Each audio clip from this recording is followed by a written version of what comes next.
Hello दोस्तों, आज हम बात करेंगे लंग्स के पेशेंट्स में या लंग्स की बीमारी वाले पेशेंट में कौन कौन से रिदम प्रॉब्लम्स या हार्ट के रिदम इश्यूज देखे जा सकते हैं।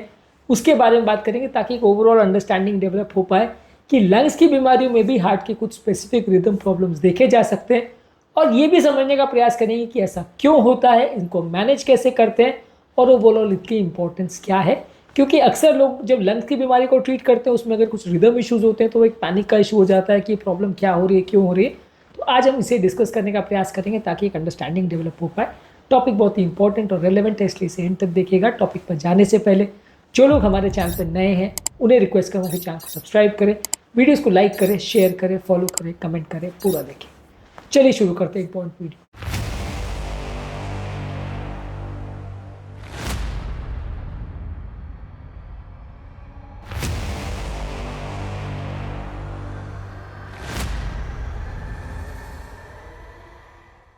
सबसे पहले यूजली अगर किसी व्यक्ति को लंग की बीमारी है तो लंग्स का डायरेक्टली और इनडायरेक्टली दोनों तरह से हार्ट पर इफेक्ट पड़ता है। लंग्स से व्यक्ति का जो ऑक्सीजन सैचुरेशन पे फर्क पड़ता है, हीमोडायनेमिक्स पे फर्क पड़ता है। हार्ट को ब्लड को पुश करने में ज़्यादा प्रेशर लगता है क्योंकि पल्मोनरी हाइपरटेंशन हो जाता है। इस वजह से हार्ट में अलग अलग तरह की प्रॉब्लम्स देखने को मिलती है। सबसे कॉमन है एट्रियल फिब्रिलेशन, जिसमें हार्ट का अपर चेंबर वाइब्रेट करता है एक तरह से। ज़्यादातर इसमें इर्रेगुलर रिदम आती है और ये उम्र दराज लोगों में ज़्यादा देखने को मिलता है। लंग्स की बीमारी में भी ज़्यादा देखने को मिलता है। इसी तरह से एट्रियल फ्लटर में भी लगभग वैसा ही है। ईसीजी में सॉ टूथ पैटर्न देखने को मिलता है। ये एट्रियल फिब्रिलेशन से काफ़ी केस में एक पहले का स्टेज माना जा सकता है। इसमें भी कुछ उसी तरह का पैटर्न होता है और एट्रिया का रेट बहुत ज़्यादा बढ़ जाता है। यानी अपर चेम्बर्स जो हार्ट के उनका रेट बहुत बढ़ जाता है, लोअर चेम्बर्स का रेट कम रहता है। अलग अलग केस में लोअर चेम्बर्स का रेट भी वेरी कर सकता है, किसी में ज़्यादा किसी में कम हो सकता है। इसमें जान का खतरा भी हो सकता है। इसी तरह से एट्रियल टैकीकार्डियास हो सकते हैं। मल्टीफोकल एट्रियल टैकीकार्डिया काफ़ी केसेस में लंग्स की बीमारियों में, खासकर उन पेशेंट को जिनको डेरिफाइलिन दिया जाता है, जो लंग्स की बीमारी में काफ़ी दिया जाता है, उसमें देखने को ज़्यादा मिल सकता है। ये भी हार्ट के अपर चेम्बर के वाइब्रेशन या अलग अलग तरह के कॉन्ट्रैक्शन पैटर्न्स पर डिपेंड करता है, जिसमें अपर चेम्बर का रेट बढ़ जाता है, लोअर चेम्बर का रेट नहीं बढ़ता है। लोअर चेम्बर का रेट कब बढ़ता है? जब वेंट्रिकुलर टैकीकार्डिया होता है। यानी लोअर चेम्बर का रेट बढ़ गया, अपर चेम्बर का रेट नॉर्मल है। इसमें लोअर चेम्बर का रेट भी बढ़ जाता है। ये ज़्यादा डेंजरस होता है, इसमें जान का खतरा ज़्यादा होता है। और सबसे डेंजरस है वेंट्रिकुलर फिब्रिलेशन, जिसमें लोअर चेम्बर विब्रिलेट करने लगता है, यानी वाइब्रेट करने लगता है। अपर चेम्बर फिब्रिलेट करता है तो मृत्यु होने का चांस बहुत कम है। लोअर चेम्बर फिब्रिलेट करता है तो मृत्यु होने का चांस बहुत ज़्यादा है। लोअर चेम्बर फिब्रिलेट करता है तो 5-10 मिनट के अंदर अगर आपने शॉक थेरेपी पेशेंट को नहीं दिया तो ज़्यादातर लोग मर जाते हैं। लेकिन अपर चेम्बर के वाइब्रेशंस में या अरिथमियाज में इतना मृत्यु दर नहीं है, वो कंपेरेटिवली काफ़ी कॉमन है। वेंट्रिकुलर फिब्रिलेशन अनकॉमन है। इसके अलावा काफ़ी पेशेंट्स को वेंट्रिकुलर और एट्रियल प्री मैच्योर कॉम्प्लेक्सेस यानी एक्टोपिक्स देखे जा सकते हैं, जो कि काफ़ी कॉमन है और उसमें ज़्यादा कुछ करना नहीं होता है। अब बात करेंगे इसका कारण क्या है कि क्यों ऐसा होता है। बेसिकली इसका कारण ये है कि जब लंग्स कॉम्प्रोमाइज़ होता है तो ब्लड में ऑक्सीजन सैचुरेशन कम हो जाता है, कार्बन डाइऑक्साइड का सैचुरेशन बढ़ जाता है, जिसकी वजह से ऑक्सीजन कार्बन डाइऑक्साइड का बैलेंस गड़बड़ा जाता है और व्यक्ति को ओवरऑल लंग्स रिलेटेड प्रॉब्लम्स होने का चांस और रिदम रिलेटेड प्रॉब्लम्स होने का चांस ज़्यादा होता है।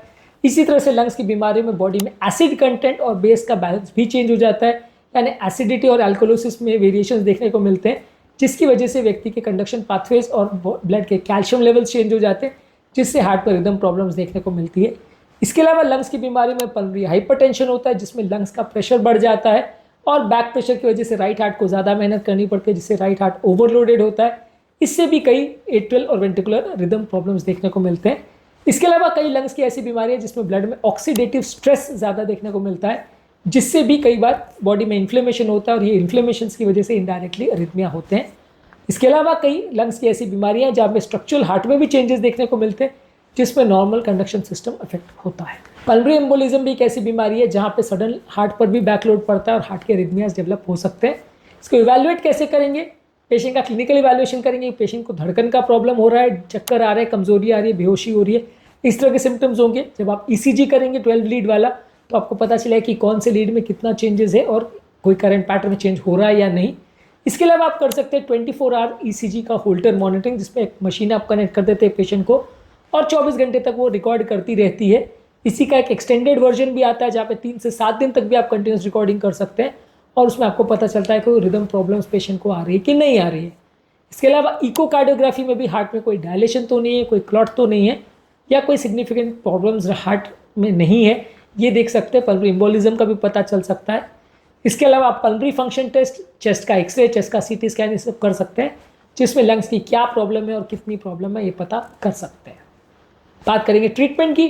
ट्रीटमेंट बेसिकली अगर लंग्स का क्या प्रॉब्लम है उसको आपको ट्रीटमेंट करना पड़ेगा। मान लीजिए ऑक्सीजन कम है तो उसको इंप्रूव करना है, कार्बन डाइऑक्साइड ज़्यादा है तो उसको कम करना है, एसिड बेस बैलेंस में प्रॉब्लम है तो उसे ठीक करना है, नलियों को डायलेट करने के लिए ब्रोंकोडायलेटर्स देना है, स्टीरॉइड्स देना है, ऑक्सीजन थेरेपी देना है, पल्मोनरी रिहैबिलिटेशन करना है।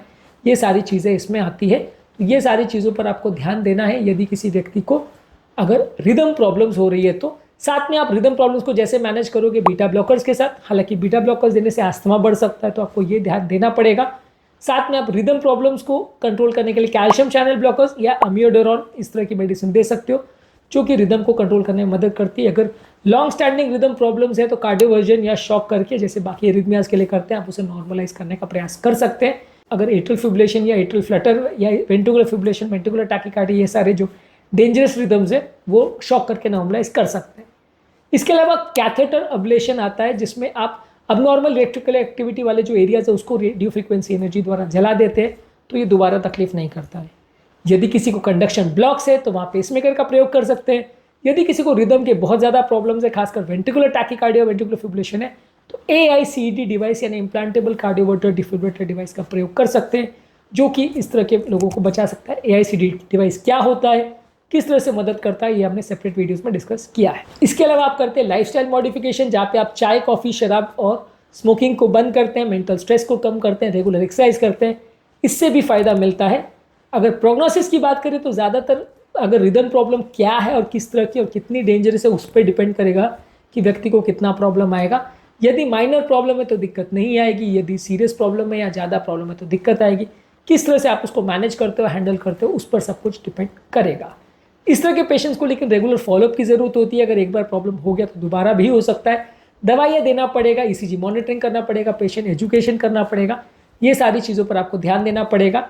पेशेंट एजुकेशन का बेसिकली पर्पज़ ये है कि क्या प्रॉब्लम है, किस तरह की प्रॉब्लम है, जान का कितना खतरा है, ये सारी चीज़ें आप पेशेंट को समझाते हो ताकि वो लॉन्ग टर्म अपनी बीमारी को बेटर वे में समझ सके और बेटर वे में मैनेज कर सके। आज के टॉपिक में हमने बात करी यदि किसी को लंग्स की बीमारी है तो हार्ट के रिदम संबंधित क्या उसको प्रॉब्लम्स हो सकती है, किस किस तरह के रिदम प्रॉब्लम्स हो सकती है और क्यों हो सकती है और कैसे आप इसको मैनेज करोगे, इस बारे में बात करी। उम्मीद करूँगा कि आज के टॉपिक में कुछ नया जानने को मिला होगा। अरिथमियाज और पैल्पिटेशन पर हमने सेपरेट वीडियोस किए, जिसका पूरा प्लेलिस्ट अवेलेबल है, जो कि आप हमारे चैनल पर देख सकते हैं। टॉपिक एंड करने से पहले जो लोग हमारे चैनल पर नए हैं उन्हें रिक्वेस्ट करूँगा कि चैनल को सब्सक्राइब करें, वीडियोज़ को लाइक करें, शेयर करें, फॉलो करें, कमेंट करें, पूरा देखें, क्योंकि इस तरह का यूजफुल कंटेंट हम आपके लिए लाते रहते हैं।